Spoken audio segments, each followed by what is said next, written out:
Hi అండి, welcome to Nagamani Reddy's world. ఈరోజు మనం టేస్టీగా రొయ్యల ఇగురు చేసుకుందామండి. రొయ్యలతోటి రకరకాలైనవి బెండకాయ వేస్ట్ చేస్తూ ఉంటారు, గోంగూర వేస్ట్ చేస్తారు, పచ్చి రొయ్యలు గోంగూర, పచ్చి రొయ్యలు బెండకాయలు, అలాగే రొయ్యల ఫ్రై, రొయ్యల చట్నీలు, అంటే ఊరగాయ పచ్చళ్ళలాగా ఇలా రకరకాలు చేస్తూ ఉంటారు. నేను మాత్రం ఈసారి కొంచెం సింపుల్గా అప్పటికప్పుడు ఈజీగా మనం చేసుకునేటట్టు ఎక్కువ మసాలాలు వేయకుండా, ఆయిల్ కూడా పెద్ద ఎక్కువ వేయకుండానే రొయ్యల కర్రీ చేసినది ఎలా చేసినా చూద్దామా. ఇప్పుడు మీరు చూస్తున్నది రొయ్యల ఇగురు కర్రీ అండి. చక్కగా 10 నిమిషాల్లో మనం చేసేసుకునేది రొయ్యల కర్రీ. టేస్టీగా హెల్తీగా మనం ఇంట్లో చేసేసుకోవటం ఎలాగో చూద్దాం పదండి. అంతకన్నా ముందు నా ఛానల్ కొత్తగా చూస్తుంటే సబ్స్క్రైబ్ చేసుకొని బెల్ దగ్గర ఆల్ టచ్ చేయండి. నేను పెట్టే సింపుల్ హెల్త్ రెసిపీ చూడొచ్చు. మీకు నచ్చితే మీ ఫ్రెండ్స్కి, రిలేటివ్స్కి షేర్ చేయటం, లైక్ చేయటం అస్సలు మర్చిపోవద్దండి. టేస్టీ ఒకసారి ఎలా చేసానో చూద్దాం పదండి ఫ్రెండ్స్. ఈరోజు సండే స్పెషల్గా మార్కెట్కి వెళ్ళామండి. చక్కగా ఇలా రొయ్యలు వచ్చేసినాయి. ఇదండి, ఈ రొయ్యలు తీసుకొచ్చాం అనమాట. ఇవి మాకు ఇక్కడ చీరాల్లో రొయ్యలైనా చేపలైనా చాలా తక్కువకి బాగా దొరుకుతాయి. వీటిని శుభ్రం చేసేసుకొని ఇలా బాగా ఎలా చేయాలో చూపిస్తాను చూడండి. ఈ రొయ్యని ఇలా లాగేసేసి, ఇంతకుముందు నా చేత అయ్యేది కాదండి, రొయ్యలు అలవటం కూడా చేత అయ్యేది కాదు. ఈ మధ్య ఒకరు చూపించాను ఇలా చక్కగా ఇలా పప్పులాగా వచ్చేటట్టు. ఇలా చక్కగా ఇలాగా రొయ్యలన్నీ పై తొక్కంతా తీసేసి మనం కూర వండుకుందాం. శుభ్రంగా కడగాలి ఇవి మళ్ళీను. కొంచెం నల్ల జీరలాగా ఉందనుకోండి, తీసేయకపోతే చేదొస్తాయి అంటారు. ఈ కడిగేటప్పుడు ఎక్కడన్నా ఉంటే కనుక ఇలా నల్ల జీర తీసేసేయాలి. ఇలా అన్నీ చేపలు, ఈ రొయ్యలన్నిటికీ, చేపలు అంటే చేయడం రాదండి నాకు, ఈ రొయ్యలు మాత్రం తీసేసేయచ్చు. ఇలా చక్కగా ఇలా కొంచెం ఒలిచేసి, ముందు ముఖాన్ని ఒలిచేసేసి, తర్వాత ఇలా కొంచెం లూజ్ చేసి, ఇలా అంటే మొత్తం ముందు వచ్చేస్తుందండి రొయ్య. చక్కగా ఇలా ఒలిసి పెట్టేశాను. ఇలా మనకి ఇది కొంచెం నీచు వాసన లేకుండా ఉండాలంటే ముందుగా దీనిలో కొంచెం పసుపు, అలాగే కల్లుప్పు వేసేసి బాగా కలిపి, అప్పుడు మనం కొంచెం నిమ్మరసం కూడా ఉంటే కనుక వేసేసి బాగా కలిపేసి, అప్పుడు 1 నిమిషం అయినాక కడిగేసామనుకోండి, ఈ నీచు వాసన అంతా పోయిద్దండి. శుభ్రంగా పసుపుల వల్ల ఏదన్నా మనకి ఇబ్బంది కలిగే ఉన్నా కూడా పసుపు ఉప్పు వల్ల, ఇది అందులో సముద్రం నుంచి వచ్చి పసుపు ఉప్పు నిమ్మరసం వేసేసి శుభ్రంగా కడిగేసుకున్నాం. రొయ్యలు శుభ్రంగా ఉప్పు పసుపు వేసేసి కడిగి పక్కన పెట్టేసేసుకొని, ఒక పెద్ద ఉల్లిపాయ తీసుకున్నానండి. ఈ ఉల్లిపాయని మనం పేస్ట్ చేసేసుకోవచ్చు. పేస్ట్ చేసేసుకొని కూర రెడీ చేద్దాం. ఇదండి, చక్కగా కొంచెం కచ్చా పచ్చిగా వేసి పెట్టేసాను. ఇక మనం పొయ్యి మీద గిన్నె పెట్టేసుకుందాం. ఇక మనం దీని కూర కోసం ఒక బాండీ పెట్టేసుకొని దానిలో ఒక 2 స్పూన్ల నూనె వేస్తున్నానండి. నూనె ఎక్కువ ఎందుకు వేస్తున్నానంటే, మనం నీచు వాసన పోవడానికి ఈ రొయ్యల్ని ముందుగానే కనుక నూనెలో వేయించి పక్కన పెట్టేసేసుకుంటే మనకి కూరలో వాసన లేకుండా ఉంటాయన్నమాట. అందుకని కొంచెం ఎక్కువే నూనె వేసేసుకొని దానిలో ముందు మనం శుభ్రంగా కడిగి పెట్టుకున్నటువంటి రొయ్యలన్నీ చక్కగా వేసేసి, సన్నటి సెగ మీద ఆ పచ్చి కొంచెం పోయి దానిలో వాటర్ వస్తుంది, ఆ వాటర్ అంతా కూడా కొంచెం పోయేదాకా మనం వేయించేసేసుకోవాలన్నమాట. ఈ వాటర్ వల్లే కొంచెం మనకి నీచు వాసన అనిపిస్తుంది.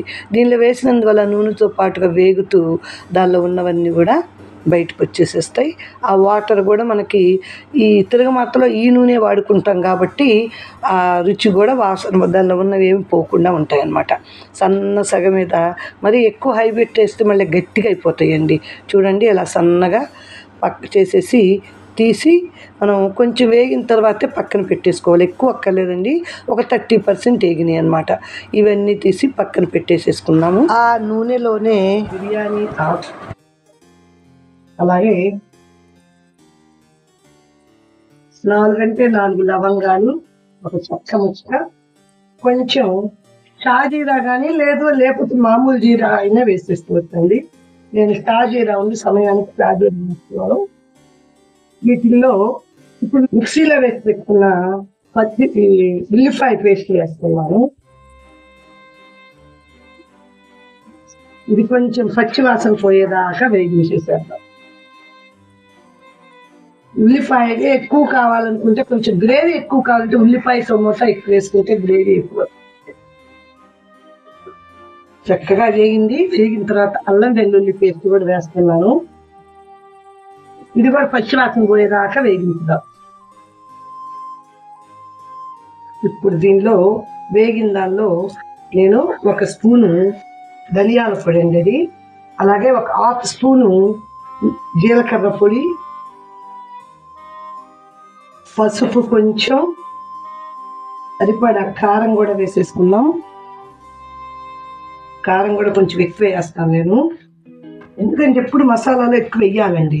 అలాగే 1 టమోటా, 2 పచ్చిమిరపకాయలు చూడండి. ఇవన్నీ కొంచెం వేగేటప్పుడే మనం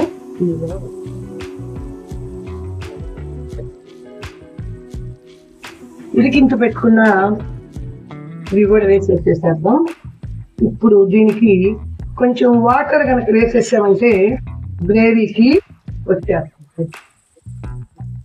పులుపు ఇష్టమైన వాళ్ళైతే చక్కగా మనం కొంచెం చింతపండు పులుసు అయినా వేసేసుకోవచ్చు.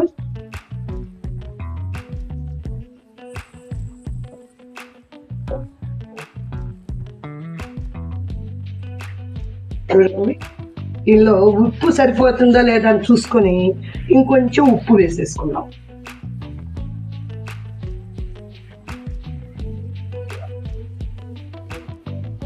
ఉప్పు కూడా ఇందాక కొంచెమే వేసాం కాబట్టి కొంచెం ఉప్పు కూడా వేసేస్తుంది.